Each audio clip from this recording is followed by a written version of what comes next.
Hello, mon ami, comment vous allez? Welcome to this new video where I'm going to make the difference between I like and I'd like. Différence and how to use quite well I like and I'd like. Comment vous capable utiliser deux thèmes ça yo? I like and I'd like. Rete branché, chita là, et puis tandem avec un pile attention, préparer question, poser question yo, din que vidéo ça utile aussi, que li utile ou, et partager là avec zami ou yo. M'a vini pour me présenter ça. You go allez, non? I'd like and I like. Welcome back to show you the difference between I like and I'd like. Bienvenue encore sur channel là, côté n'a parlé aux différences qui existent entre I like and how to use I like and I'd like. Yes, this is interesting. Ça c'est vraiment intéressant. And how to use I like. I like means moi aimé. I like.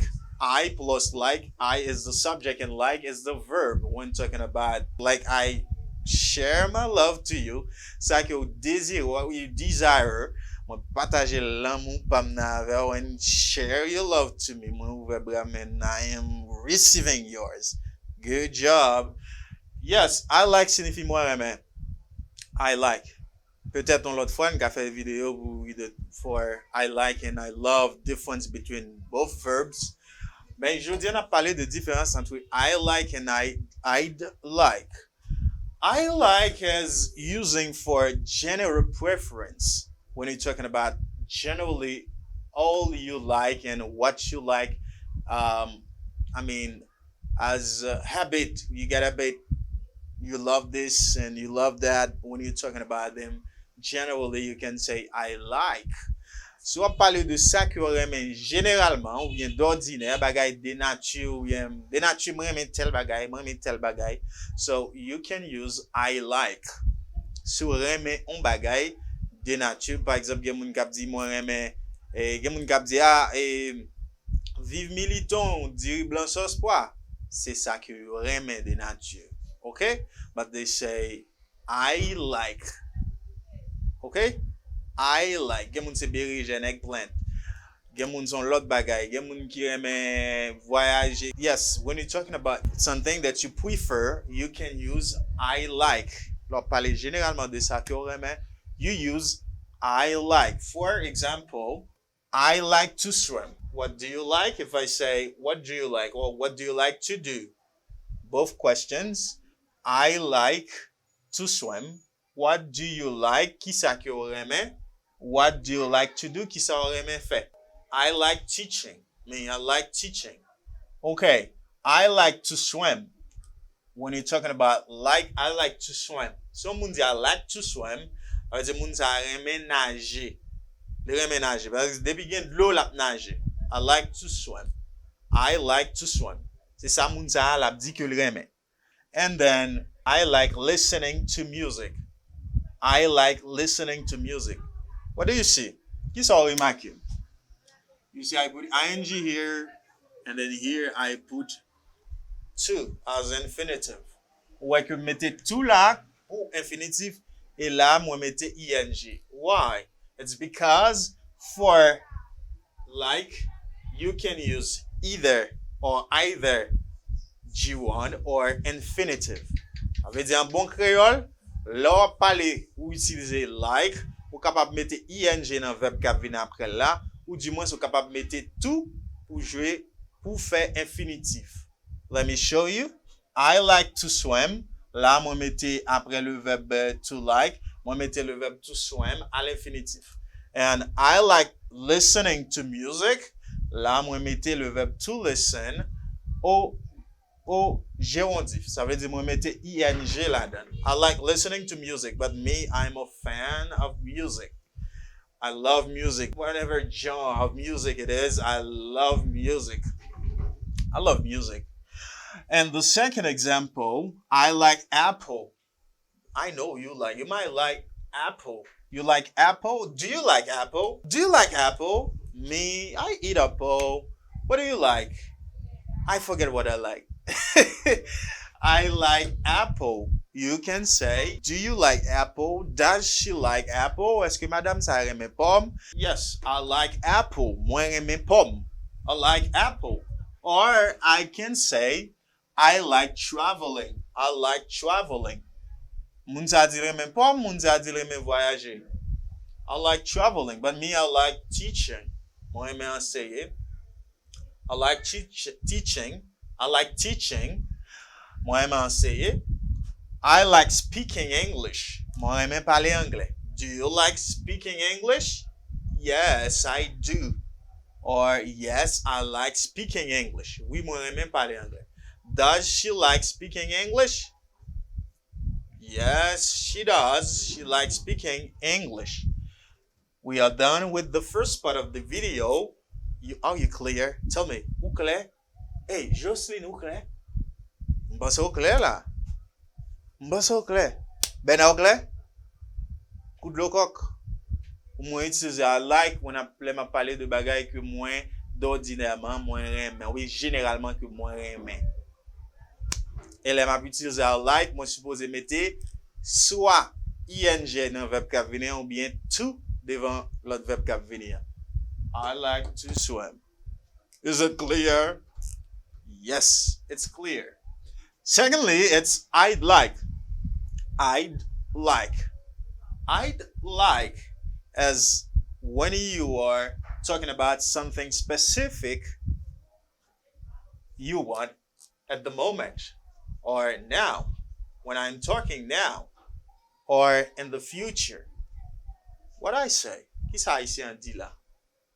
Haïtien dit que moi utiliser I'd like, là m'a parlé d'un bagage bien spécifique que soit moins besoin kounya là, moins vle kounya là ou bien m'a pral besoin m'bral vle fait tout à l'heure. So you use I'd like for that. Ça signifie moins ta aimé ou bien moins vle.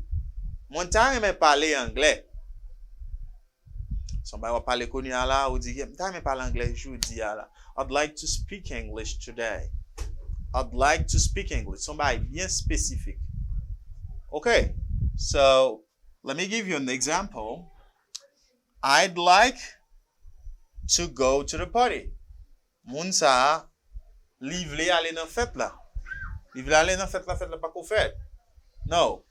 Ça c'est on bagay qu'il vle qui li vle réaliser. On bagay qui pral fait, li vle réaliser. I'd like to go to the party. What do you see here? Do not forget to use infinitive when you're talking about I'd like. Lorsqu'on parle de I'd like, ou pas yon l'autre choix qui utilise infinitif dans le deuxième verbe qui va venir. I'd like to swim. M'ta aimé nager. Moun yon arrêté là dire oh, I'd like to swim in the river. M'ta aimé nager dans rivière. Ça son bagay kounya là, vle faire ça. Li wè rivière là, il veut dire I'd like to swim in the river. M'ta aimé or I'd like to swim in the sea. M'ta aimé nager dans la mer. Et puis il retire radio li là, et puis il mette swimming suit li là, et puis bouf. Et puis il tombe nager. Like I know how to swim me. One.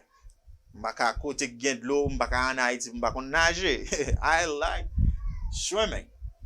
So I say I like swimming. Ouais, j'aime dire I like swimming. Moi aime nager, son bagage général. But I'd like to do something. Moi tant aime faire ça, tant aime faire this, tant aime faire ça. Utiliser infinitif après I'd like. And what is I'd like? What it means exactly? What it is exactly? Because when I say I'd like, it's a contracted form. We have or the contraction here. It's the contracted form. I'd like as I would like. I would like. Do not pronounce this. I remember when I was at school, je l'aime de l'école, quand vous savez, anglais, t'es kon calon l'autre élève peut-être la prononcer elle là. Je dis, mais quoi c'est langue dans bouche ça vient dire I would. Say I would. Do not say I would, say I would. Pas prononcer elle là. I would like means I want.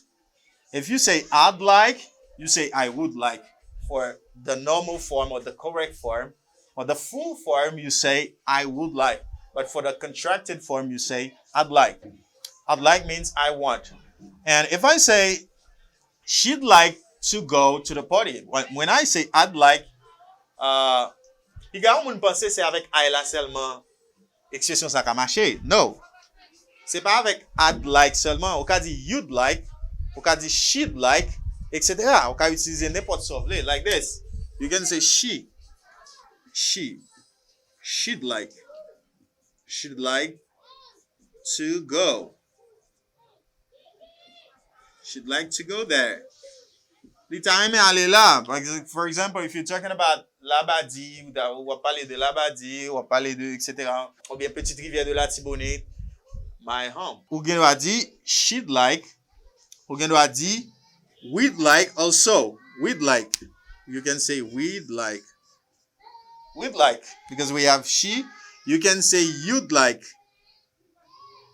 You'd like. You'd like to go there. Yes. You'd like to go there. Son façon pour dire, would you like to go there? Okay, would you like to go there? You'd like to go there. Ou ta aimé aller là. C'est en forme. That means you can use whatever pronoun you want before this expression. Would like. Would like is the contracted form like. You'd like, we'd like, I'd like, etc. And we'd like to visit China someday. We'd like to visit China someday. Me personally, I'd like to visit China. China, I'm coming. M'a vini, pas kon dire 2000 combien, but me, I'd like to visit China one day or someday. I'd like to visit China. So you use I'd like to talk about something you need now. Like I'd like to go to the prom. I'd like to go to the prom tonight. When I say the word prom. I'd like to go to the prom tonight. Son bagay ke m besoin à l'instant ou bien tout à l'heure. So you use I'd like. Or if you don't want to say I'd like, I want to go to the prom. I'd like to go, or I want to go to the prom. I want to go with you. I'd like to go with you. So next context about would like.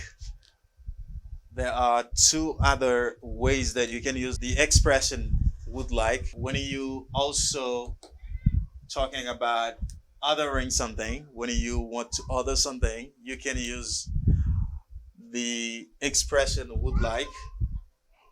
Okay? When you're othering something, command on my guy like in a restaurant or somewhere else. You need something, you can use would like or I'd like. Ou capable utiliser I'd like lorsque ou fait commande. Ou dit ça que vous voulez, ça besoin. So, for example, I'd like a sandwich and 2 bottles of water. Like you can be in a restaurant or inside of a restaurant, you call the waitress or you call the waiter and you say I'd like a sandwich and 2 bottles of water. Or if the waiter comes to you and say, what would you like to eat? Or what would you like to have, sir? Or ma'am, you can say, I'd like a sandwich and 2 bottles of water. It depends on you, not only saying sandwich or bottle of water. If you might need 2 bottles of beer, you need something else, you need natural juice. Depends on you. And secondly, you can say they'd like to buy 2 tickets to go. When I say to go here, that means buy these tickets and go. Ça veut dire, les gens disent they'd like to buy 2 tickets to go. Ça veut dire, ils ont juste besoin d'acheter ticket yo, et puis pour y aller. Ils ont juste besoin d'acheter ticket yo pour y aller. So you say they'd like to buy 2 tickets to go. Or I'd like to buy 1 ticket to go. I'd like to buy a pizza to go. Je voulais acheter une pizza pour m'aller. Okay, pizza. And our second way or third way to use I'd like or I would like, you use it to formally offer someone something or offer something to someone or offer something to somebody. Like you have someone or someone comes to you or in your home place and you ask this question. You might ask this question: would you like something to eat or would you like something to drink? Someone vient la caille ou capable d'utiliser l'expression I'd like pour parler formellement, d'une manière formelle de un bagay, par exemple, pour faire un off. Soit faire un off formellement ou capable d'utiliser l'expression I'd like pour faire mon off, pour offrir l'on bagay. Like, si gon moun qui vient la caille ou là, et puis, ou dit moun nan, would you like something to eat? Or would you like something to drink? Would you like something to eat? Or would you like something to drink? So, ou capable d'utiliser l'expression ça. Or you can say, would you like to call your family now? So again, if you have a guest, so gon invite qui vient la caille ou et puis ou dit ou ta aimer les femmes ou pas ta aimer les femmes ou konya, ou vle les femmes ou konya. So you can say, would you like to call your family now? Do not forget to use to after like and when you have another verb or a second verb. The same here, something to eat. Good, same thing. So here is American way. Now I'm talking about American way. American way, when they are speaking, they do not use either would like or do. Formally, they have to say, do you want a cup of coffee? Do you want a cup of coffee? Est-ce qu'on t'a aimé boire ou bien est-ce qu'on voulait yon verre café ou bien un goût de café, disons, si nous disons bien une tasse café, vraiment. Est-ce que vous voulez une tasse café? Au lieu pour Américains dire, would you like a cup of coffee? Or would you like to drink a cup of coffee? Américain va dire ça. Il dit, you want a cup of coffee? But do not forget the tone. Pas oublier ton. Pas oublier ça. So, you want a cup of coffee? Est-ce que vous avez besoin d'une tasse café pour boire? Or, formally, l'État supposé dit, do you want a cup of coffee? For grammatically correct way, grammaticalement ou d'une manière correcte, vous avez dit, do you want a cup of coffee? Est-ce que vous voulez une tasse café? But they do not say that. They say, you want a cup of coffee? Thank you for watching the video. I hope you like it and comment below to say how you like the video. And I will always share my love to you. I love you so much. Do not forget to share your love to me. Love you and bye bye for a next video.